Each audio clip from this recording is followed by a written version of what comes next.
I think I learnt a lot about myself as I was getting back on my feet. It kind of changed my perspective and how I look at things, you know, not to take anything for granted because you don't know what can happen to you tomorrow. But anyway, they sent me home, told me I had a cold. Just thought it was a really unfortunate timing, bad case of the flu. And he told us that he had a bit of a headache. Got taken to the nurse and they confirmed it was the flu. She saw the doctor 3 times. 3 times in 2 days? In 2 days. I was just like, oh, he's got the flu. He's tired. At the start I was feeling a bit unwell, but I didn't think it was that serious. She had symptoms that looked like the flu. She took some aspirin, started to feel better later in the day, and it was about 10:30 when we got the call in the taxi. We then had to tell our son that his sister had died, which was very hard.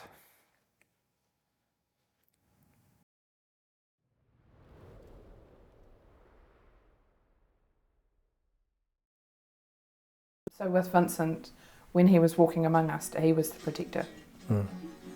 And now that he's not walking among us, I still feel that this is our duty for him to help protect others.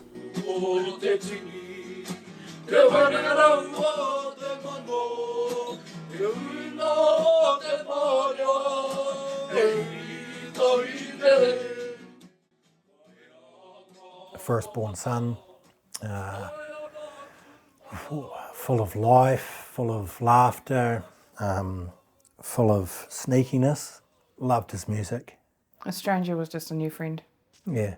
So Wednesday the 21st of September, he goes, oh, I've got a bit of a sore leg. I went, oh yeah, okay, see how you go. And he went out to the end of the drive and then he came back and he goes, oh, I feel sick. Okay. Goodbye. Just stay at home. I rang him at, I think it might have been about 10 o'clock to see how he was getting on. There was no reply. And he messaged me back about 11ish and said, oh, I was sleeping, but I've been throwing up. I was just like, oh, he's got the flu. He's tired. And came back about 10 o'clock, checked on him, we were going to bed. Gave him some more Panadol. Had some more electrolytes. I was like, okay, right, well, we're going to bed. Kia pai tō moi, have a good sleep.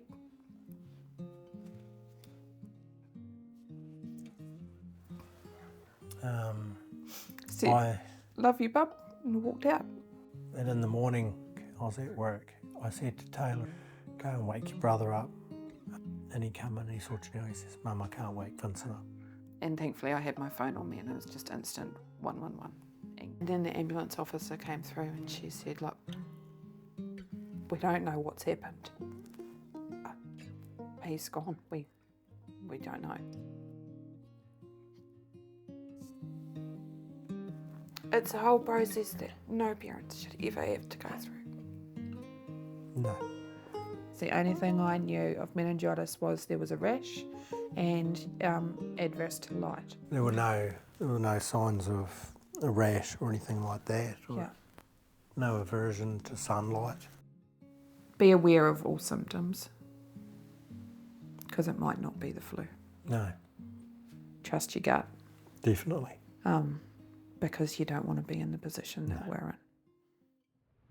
I'm an Associate Professor at the University of Auckland and my area of expertise is vaccines and vaccination. Meningitis is something that happens when there's an inflammation around the tissues around your brain and around your spinal cord. So it can be caused by lots of different things. So not just sort of meningococcal bacterias and things like that. It can be caused by viruses and a whole range of bacteria and other things as well. So I was in my last year of high school. It presented like a hangover. I was nauseous, and then as time went on it just got worse and worse. I got blurred vision. I was just vomiting up everything that I tried to eat and it just presented like the flu pretty much. Got taken to the nurse and they confirmed it was the flu. The next night I fainted in the shower, so I got sent back to the nurse again. They said it was the flu again. About a week went past, the blurred vision got worse. I pretty much couldn't even see a thing.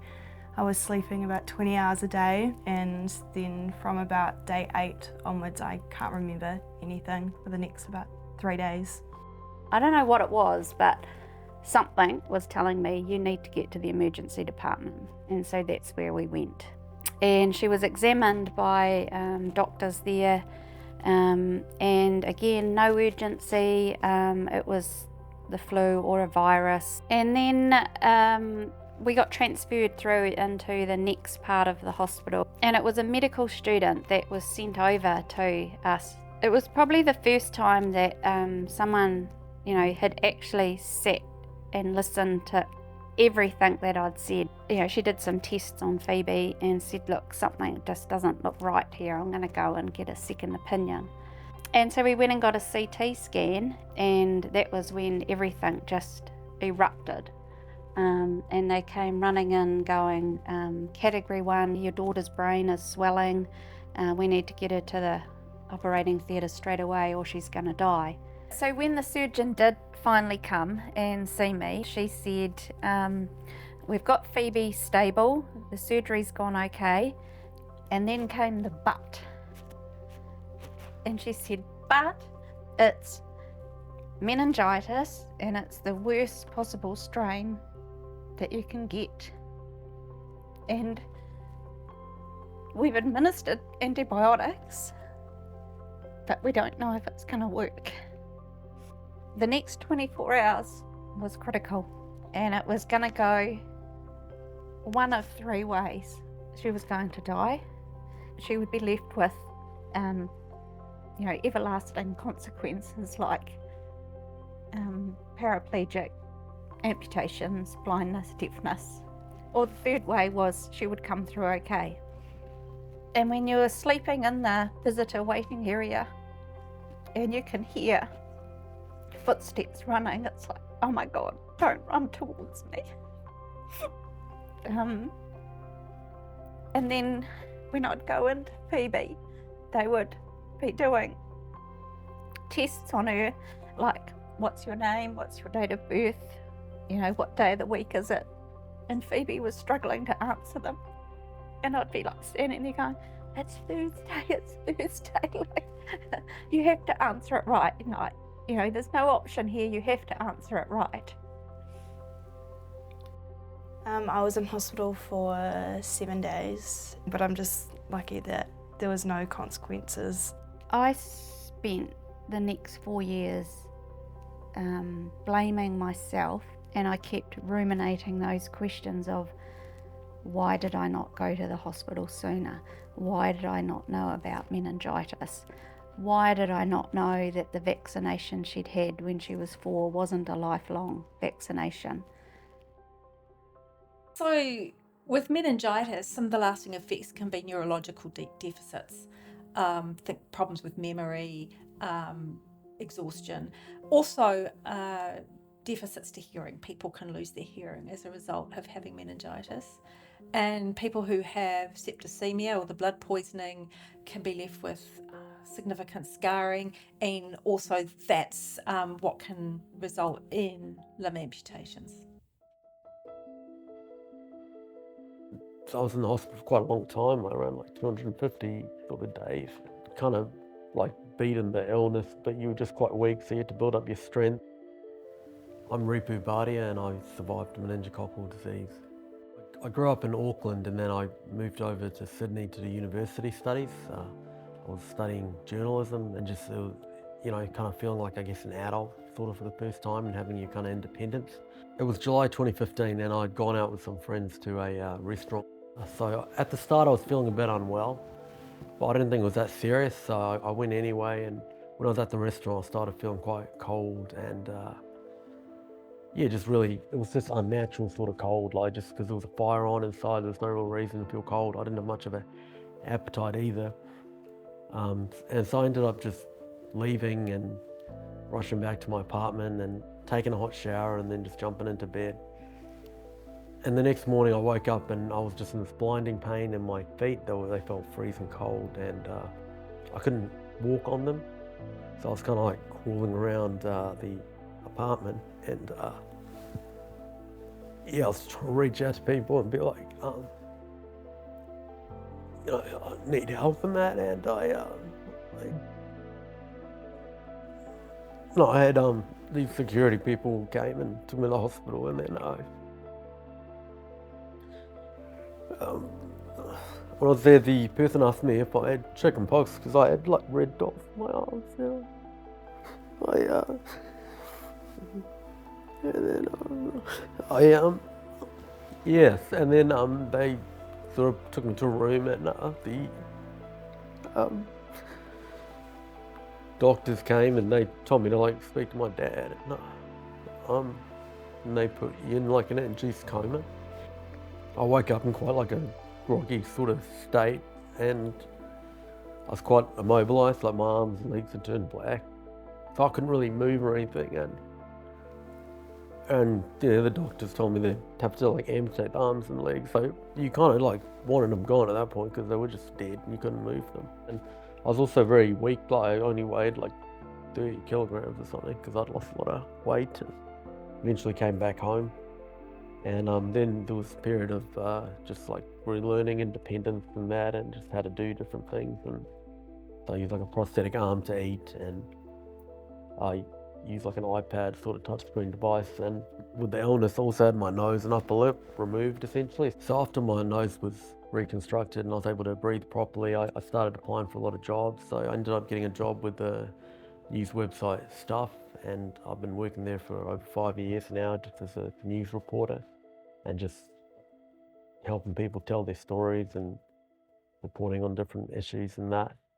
No, I'm in a really good place now, and just quite focused on my career and just staying fit and healthy and just spending time with like friends and family and that. Yeah, he was just a fun-loving, bit of a mummy's boy as well. And he just loved life. He was just full of fun, wasn't he? Yeah, cheeky, but I class him as a lad's lad. He called home and he told us that he had a bit of a headache and that he'd been weight training. He felt as if there was a little bit of pressure behind his eye and something had popped. So we told him to go and see the matron and get a paracetamol. We phoned him on a Thursday, spoke to him, and he said, yep, felt a lot better. He finished rugby training at about 5 o'clock on the Friday. He'd gone upstairs to his room into the dorms. Had gone to see a friend to get a towel off him, borrow a towel. He'd gone to get a shower. The guys had pranked him and locked him out of his room, so he was still in his towel. He managed to get back into his room, and then, let's say that's 5:30, and nobody saw him again until 10 o'clock when the housemaster went round to do lights out and found him dead on the floor. He was still in his towel, so we can only presume that around about 5:30, 6 o'clock, something had happened. And then they came back 2 weeks later saying it was meningitis. He had meningococcal septicemia. I think the only thing that we really knew about meningitis was that it existed. We didn't know about the different strains, so really we were totally naive about the disease. Hi, I'm Sian. I'm a meningitis survivor. I remember just waking up not feeling well. I was living with Sian and the boys. Pete was working away, and she came in and said, Mum, I don't think I can drive. Can you take me to the doctors? And I just took one look at her and I thought, oh, I said, Pete, I've got to go. I had my sunglasses on, I had closed all the curtains in the house, a hoodie on, because everything was just so bright and really intense. And she said she had this headache, which she said went from the back of her head and all the way round. My head felt like it was just going to explode. So as I'm driving there, I said, can you put your chin on your chest? Is your neck stiff? And she's going, yes, yes. I'm thinking, oh no, oh no. After that, everything sort of became a bit of a blur for me. With 20 minutes of getting to the hospital, she was put into a side ward. She'd had, I don't know how many vials of blood taken and lumbar puncture. And then the doctor came and said it was meningitis, but she said it's not the life-threatening strain. And then she was in hospital for about a week. They just put her onto some antibiotics and then just told her when she came home she just had to rest. I went back to work A couple of months later, and when I did, I wore my sunglasses in work because it was still too bright for me. That was all back in 2017, and now I still have headaches, I get migraines. I'd never really had a headache prior. I get migraine vertigo, where I can literally be crawling on the floor because I can't move. So I'm going to call it brain fog, memory loss, and also if you kind of see her when she's tired, she'll slur her words. Bright lights is still a thing. I can no longer drive at night. Noise is another big one.